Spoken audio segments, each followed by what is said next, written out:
আজ আমরা মহাকর্ষ ক্ষেত্র এবং মহাকর্ষ ক্ষেত্র প্রাবল্য সম্পর্কে পড়ব। মহাকর্ষ ক্ষেত্র কি? মহাকর্ষ ক্ষেত্র হলো কোনো একটা বস্তুর চারপাশে যতদূর পর্যন্ত ওর মহাকর্ষীয় প্রভাব থাকে, অর্থাৎ দ্বিতীয় কোনো বস্তু ওর পাশে যতদূর পর্যন্ত নিয়ে আসলে ও তার উপর মহাকর্ষীয় বল ক্রিয়া করতে পারে, ততদূর পর্যন্ত বলা হবে ওর মহাকর্ষ ক্ষেত্র, বা সেই এরিয়াটাকে বলা হবে মহাকর্ষ ক্ষেত্র। আমরা যদি ধরে নিই যে এরকম একটা এম ভরের বস্তু আছে, ক্যাপিটাল এম ভরের বস্তু এটা,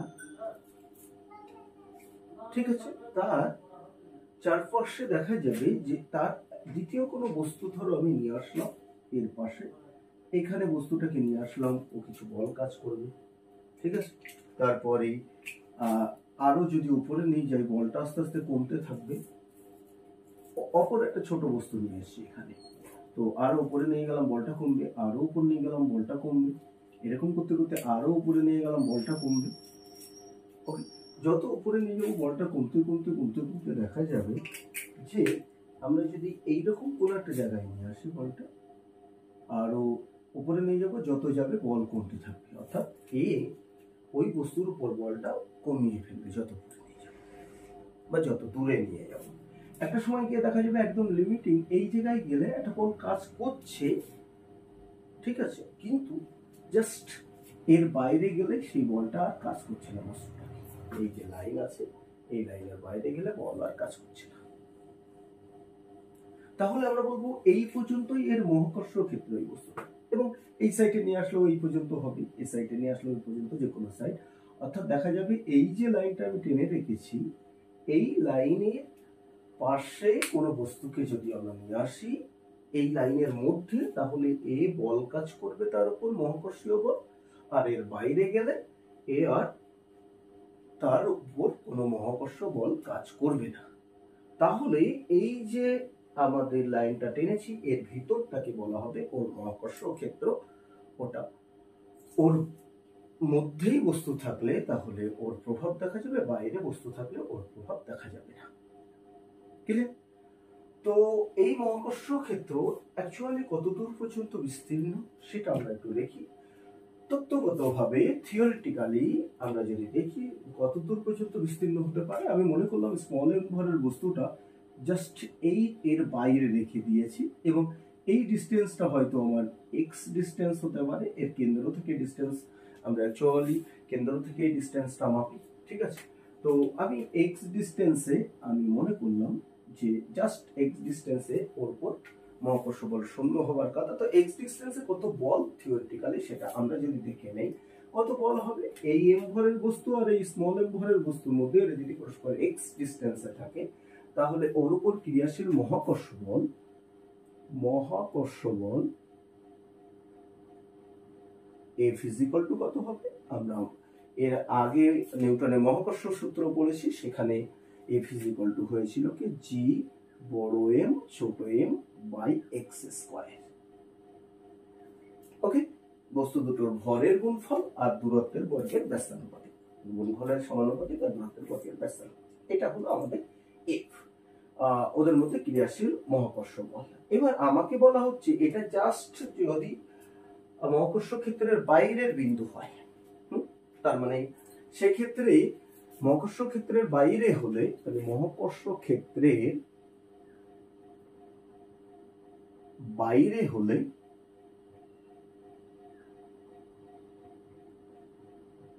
কি হবে, তার উপর বল এফ ইজ ইকুয়াল টু 0 হবে। তাই মহাকর্ষ ক্ষেত্রের বাইরে যদি এই ভরটা থাকে বা এই বিন্দুটা যদি হয়, তাহলে ওখানে যে ভরটাকে রেখেছি তার উপর বল কিন্তু এর দ্বারা শূন্য হওয়া উচিত। ওকে, মহাকর্ষ ক্ষেত্রের সংজ্ঞায় তাই বাইরে হলে শূন্য হবে। তো এফ ইজ ইকুয়াল টু যদি শূন্য হয়, আমরা দেখি এফ ইজ ইকুয়াল টু কি ছিল, জি বড় এম ছোট এম বাই এক্স স্কয়ার, এইটা ইজ ইকুয়াল টু শূন্য হবে। ওকে, এবার এটা ইজ ইকুয়াল টু শূন্য হবে কি করে? অনেকগুলো রাশি এখানে আছে, একটা আছে জি, একটা আছে বড় এম, আর একটা আছে ছোট এম, আর একটা আছে 1 বাই এক্স স্কয়ার।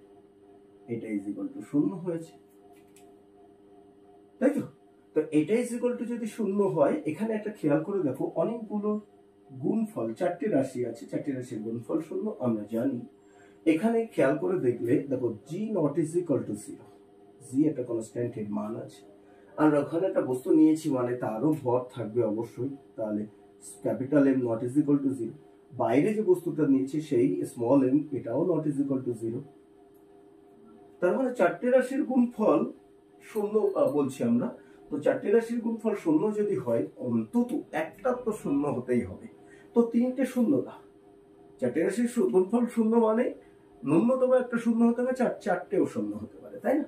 তো একটা তো 0 হতেই হবে। তার মানে সেক্ষেত্রে আমরা দেখতে পাচ্ছি জি 0 না, এম 0 না, স্মল এম 0 না, তার মানে একটারই আর পড়ে থাকে সেটা অবশ্যই 0 হওয়া উচিত। 1/x² 0 হবে। তো 1/x² যদি 0 হয়, আমরা কি দেখব? 1/x ইজ ইকুয়াল টু 0 হবে। 1/x যদি 0 হয়, তাহলে বুঝতেই পারছো x ইজ ইকুয়াল টু হবে 1/0 বা ইনফিনিটি, অসীম। অসীম ঠিক আছে, অসীম।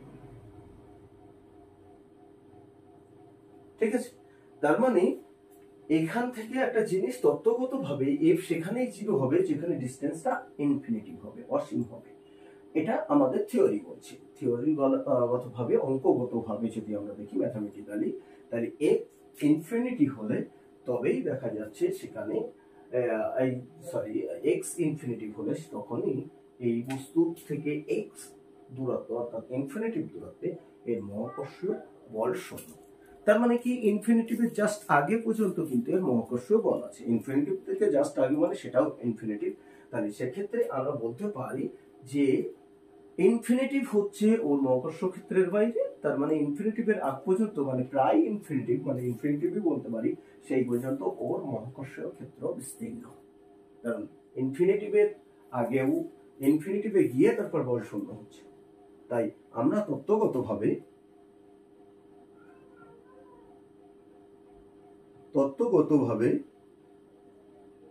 কি বলতে পারি? তত্ত্বগতভাবে বলতে পারি যে কোনো বস্তুর মহাকর্ষ ক্ষেত্র অসীম পর্যন্ত বিস্তীর্ণ। কোনো বস্তুর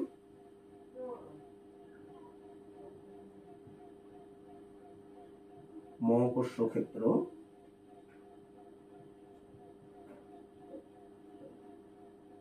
অসীম পর্যন্ত বিস্তীর্ণ।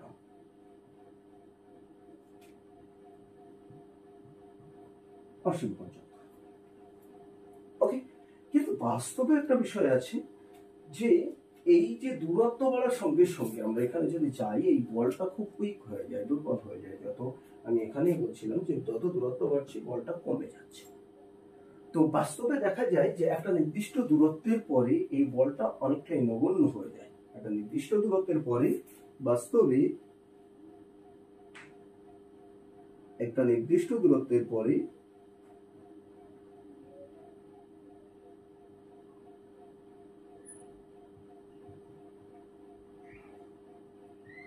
কি হবে? দূরত্ব বাড়ার সঙ্গে সঙ্গে ওই বলটা নগণ্য হয়, বলটা নগণ্য হয়ে যায়। অর্থাৎ ওই বস্তুর প্রভাব সেই দূরত্বের পরে নগণ্য হয়ে যায়। নগণ্য আমরা সেই জন্য সেই দূরত্বের পরে ওর মহাকর্ষীয় ক্ষেত্রের বাইরে ধরে নিতে পারি, অর্থাৎ সেই দূরত্ব পর্যন্তই আমাদের ওর মহাকর্ষ ক্ষেত্র বলতে পারি। তারপরে বাস্তবে ওর মহাকর্ষ ক্ষেত্র কিন্তু একটা নির্দিষ্ট রেঞ্জ আছে, একটা নির্দিষ্ট দূরত্ব আছে, এবং তার জন্য এই বাস্তব ক্ষেত্রেই আমি আঁকতে পেরেছি। অসীম পর্যন্ত হলে তো আমি আঁকতে পারতাম না, আমার বোর্ডে তো অসীম ধরানো সম্ভব নয়, তাই না? তো সেই জন্য বাস্তবে কিন্তু আমরা কি বলবো, মহাকর্ষ ক্ষেত্রের একটা লিমিট আছে। তত্ত্বগতভাবে অসীম পর্যন্ত, কিন্তু বাস্তবে একটা লিমিট আছে। তাছাড়াও বিষয়টা দেখো, পৃথিবীতে তো একটাই বস্তু না, পৃথিবীতে কোটি কোটি কোটি কোটি কত অজস্র বস্তু আছে, ঠিক নেই। তো ফলে এর যে মহাকর্ষ ক্ষেত্র আছে একটা থাকতেই পারে, তারপরে কিন্তু কিছু দূর গেলে, অসীম যাবার দরকার নেই, অপর কোনো বস্তু আসবে, ফলে তারও সেক্ষেত্রে মহাকর্ষ ক্ষেত্র হয়ে সেটা হয়তো দেখা যাবে তার মহাকর্ষ ক্ষেত্র হয়ে যাবে। অ্যাকচুয়ালি কি হয়, ধরো এটা আমাদের পৃথিবী বা সূর্যই আছে, সূর্য আছে, পৃথিবী চারিদিকে হয়তো ঘুরছে কোনো একটা জায়গায়, ওইখানে হয়তো পৃথিবী আছে। ফলে হয়তো ক্ষেত্র সবসময় যদি দূরত্ব যদি কনস্ট্যান্ট থাকে, তাহলে সেটা সূর্যের ক্ষেত্রে বেশি প্রভাব থাকবে, কিন্তু সেক্ষেত্রে দেখা যাবে যে পৃথিবীর ক্ষেত্রে প্রভাব কম, কিন্তু পৃথিবীর কাছাকাছি কিন্তু পৃথিবীর প্রভাব বেশি। সেখানে সূর্যের প্রভাব নগণ্য হয়ে যায়। ফলে সূর্যেরও একটা নির্দিষ্ট ক্ষেত্র থাকে, সেখানে পৃথিবীরও আবার একটা নির্দিষ্ট ক্ষেত্র থাকে। পৃথিবীর কাছাকাছি হলে সেটা পৃথিবীর ক্ষেত্র, এই জায়গাটা হলে পৃথিবীর ক্ষেত্র, ছোট হলেও পৃথিবীর একটা নিজস্ব ক্ষেত্র থাকবে, তাই না? তো এই জন্যই এই ক্ষেত্রের মধ্যে গেলে কিন্তু সূর্যের আর প্রভাব থাকবে না। ফলে কোটি কোটি তোমার এই যে বস্তু আছে, প্রচুর পরিমাণে বস্তু আছে, প্রত্যেকটা এরকম নিজস্ব নিজস্ব ক্ষেত্র থাকে। ফলে অসীম পর্যন্ত যে একজনের ক্ষেত্র হবে সেটা বাস্তবেও কখনোই সম্ভব নয়, কারণ অনেক বস্তু আছে তাদের ক্ষেত্রে তাদের, যেমন চাঁদও সূর্যের সাপেক্ষে চাঁদ তো কোনো বিষয়ই নয়, কিন্তু তুমি চাঁদের আশপাশে গেলে কিন্তু চাঁদ টানবে, সেখানে চাঁদের প্রভাবটাই বেশি, সূর্য বা পৃথিবীর প্রভাব সেখানে কম। ঠিক আছে, অ্যাকচুয়ালি তো দূরত্বের উপর নির্ভর করে, তার থেকে দূরত্বটা কম হলে তারই প্রভাব বেশি হয়ে যাবে, দূরত্ব যদি প্রচন্ড কম হয়ে যায়। ওই জন্য ঠিক আছে, তাহলে মহাকর্ষ ক্ষেত্রের বাস্তবে একটা নির্দিষ্ট লিমিট আছে, কিন্তু তত্ত্বগতভাবে অসীম পরিস্থিতি বিস্তৃত। ওকে, এরপরে আমরা যেটা পড়বো সেটা হচ্ছে মহাকর্ষ ক্ষেত্র প্রাবল্য। তো মহাকর্ষ ক্ষেত্র প্রাবল্য কি জিনিস? অ্যাকচুয়ালি কোনো বস্তুর কোনো জায়গায় মহাকর্ষীয় প্রভাব কতটা, তার মহাকর্ষ ক্ষেত্রের মধ্যে, এটা ধরো মহাকর্ষ ক্ষেত্র আমরা ধরেছি, সেই মহাকর্ষ ক্ষেত্রের মধ্যে কোথায় তার প্রভাব কতটা, সেইটা বুঝতে গেলে আমরা এই রাশির সাহায্যে বুঝি। মহাকর্ষ ক্ষেত্র প্রাবল্য এই রাশির সাহায্যে বুঝি যে কোনো কোনো পয়েন্টে, যে কোনো পয়েন্টে, তুমি এই পয়েন্টে হলে এর প্রভাব কতটা হবে, এই পয়েন্টে কতটা হবে, এই পয়েন্টে কতটা হবে, সেই প্রভাব কতটা হবে সেটা আমরা মহাকর্ষ ক্ষেত্র প্রাবল্য দিয়ে বুঝতে পারবো। অর্থাৎ অ্যাকচুয়ালি বিষয়টা, এই ক্ষেত্র প্রাবল্য গুলো সবসময় একটা সিস্টেম থাকে যে একক কোনো জিনিস, এখানে যেমন ভর সম্পর্কিত বিষয়, তাই একক কোনো ভর নিয়ে আসলে তার উপর যে বল কাজ করবে সেটাই হচ্ছে তার এর মহাকর্ষ ক্ষেত্র প্রাবল্য। যে একক কোনো ভরের বস্তু আমি যদি মহাকর্ষ ক্ষেত্রের কোনো বিন্দুতে নিয়ে আসি, m = 1, একক ভরের কোনো বস্তু যদি নিয়ে আসি, তাহলে ওর উপর যে বল কাজ করবে এই বস্তুটা, সেটাই হচ্ছে এই বিন্দুতে ওই বস্তুর মহাকর্ষ ক্ষেত্র প্রাবল্য, এই বস্তুর মহাকর্ষ ক্ষেত্র প্রাবল্য। এই ক্ষেত্র প্রাবল্য দিয়েই বোঝা যাবে যে কত বেশি এর প্রভাব এই জায়গায়, কত বেশি স্ট্রং।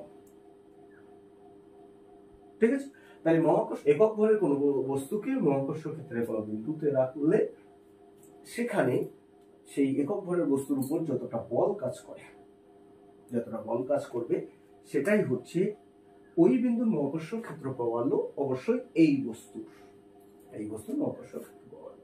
এবার আমাদের বিষয়, এই ক্ষেত্র প্রাবল্য গুলো শুধু মহাকর্ষ বলে নয়, যে কোনো ক্ষেত্র প্রাবল্য যখন আমরা পরবর্তীকালে তড়িৎ ক্ষেত্র প্রাবল্য বা চুম্বক ক্ষেত্র প্রাবল্য পড়বো, সেখানেও আমরা দেখবো যে ক্ষেত্র প্রাবল্য সবসময় ওই একক বস্তুকে নিয়ে এসে, একক এখানে যেমন ভর সম্পর্কিত বলে একক ভর, তোমরা তড়িৎ ক্ষেত্র প্রাবল্য ক্লাস 10 স্ট্যান্ডার্ডেও কিছুটা পড়েছো, সেখানেও দেখবে যে একক ধনাত্মক আধান নিয়ে আসা, একক ধনাত্মক আধানের উপর ক্রিয়াশীল বল, সেটা হচ্ছে তোমার তড়িৎ ক্ষেত্র প্রাবল্য। যেমন এটা একবার চুম্বকের যদি তুমি যাও, তাহলে একটা তোমার উত্তর মেরু রাখা হবে। ঠিক আছে, তো এই যে সিস্টেম, একক ভর, একক আধান, এইসব রেখেই আমরা ক্ষেত্র প্রাবল্য বা সেখানে তার কত বেশি প্রভাব সেইটা বোঝার চেষ্টা করি। ঠিক আছে, তো এটাই তাহলে মহাকর্ষ ক্ষেত্র প্রাবল্য। এবার মহাকর্ষ ক্ষেত্র প্রাবল্যের ক্ষেত্রে আমরা যদি দেখি, এদের মান যদি নির্ণয় করতে চাই যে কেমন মান হতে পারে মহাকর্ষ ক্ষেত্র প্রাবল্য, মহাকর্ষ ক্ষেত্র প্রাবল্যের মান যদি দেখতে চাই, তুমি খেয়াল করে দেখো, এখানে যদি এক ভরের বস্তু রাখা হয়, এখানে যদি m হয়, এটা সাপোজ যদি r ডিসটেন্স হয়, কেন্দ্র দুটোর মধ্যবর্তী ডিসটেন্স যদি r হয়, ক্যাপিটাল M বস্তু রেখেছি, এখানে এক বস্তু রেখেছি, তাহলে এদের মধ্যে যে বল কাজ করবে সেই বলটা কতটা হবে? সেই বল m = 1 এর উপর বল, m = 1 এর উপর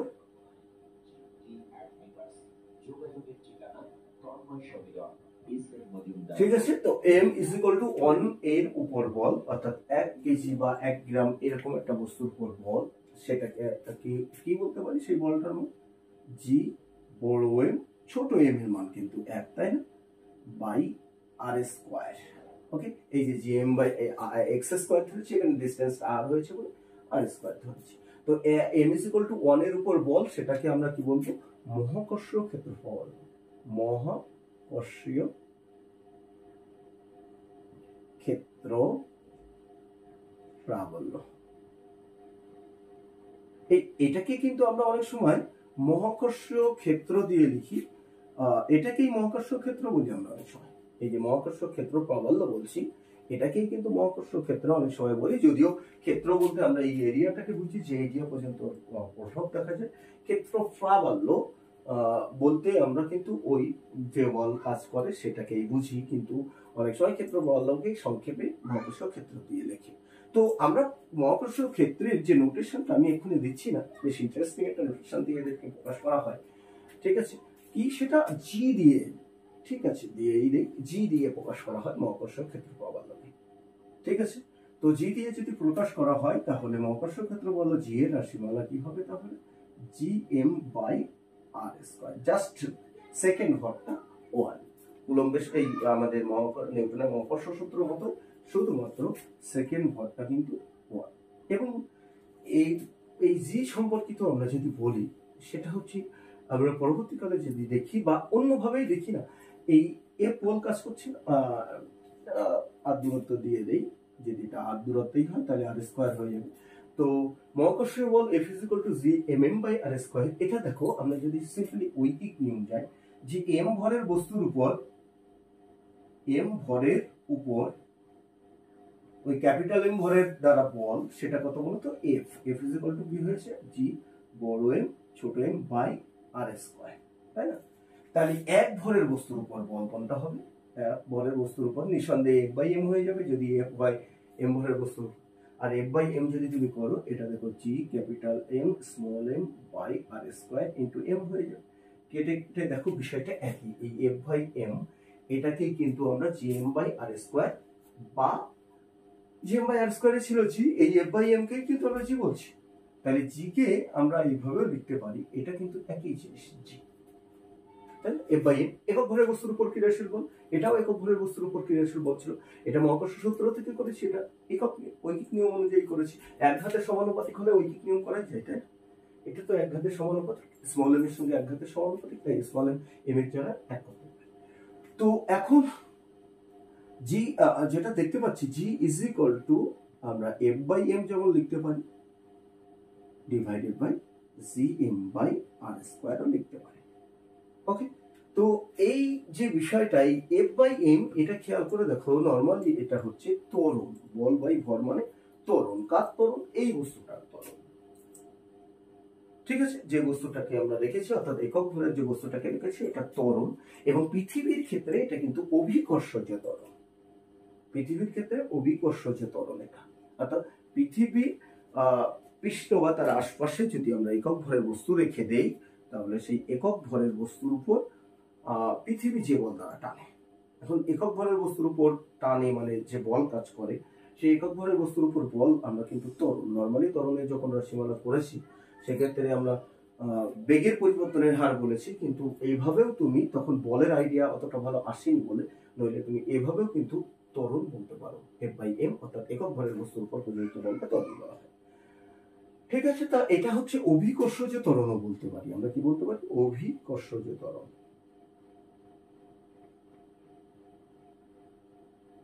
অভিকর্ষজ ত্বরণ বলতে পারি এটাকে। হ্যাঁ, তাহলে পৃথিবীর ক্ষেত্রে মহাকর্ষীয় ক্ষেত্র প্রাবল্যটাকেই বা যে কোনোটারই ক্ষেত্রে তার নিজস্ব ত্বরণ, অভিকর্ষজ ত্বরণ এটা হয়ে যায়, ঠিক আছে, মহাকর্ষীয় ক্ষেত্র প্রাবল্য।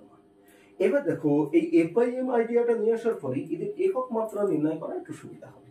মহাকর্ষ ক্ষেত্র প্রাবল্যের একক মাত্রা, ক্ষেত্র প্রাবল্যের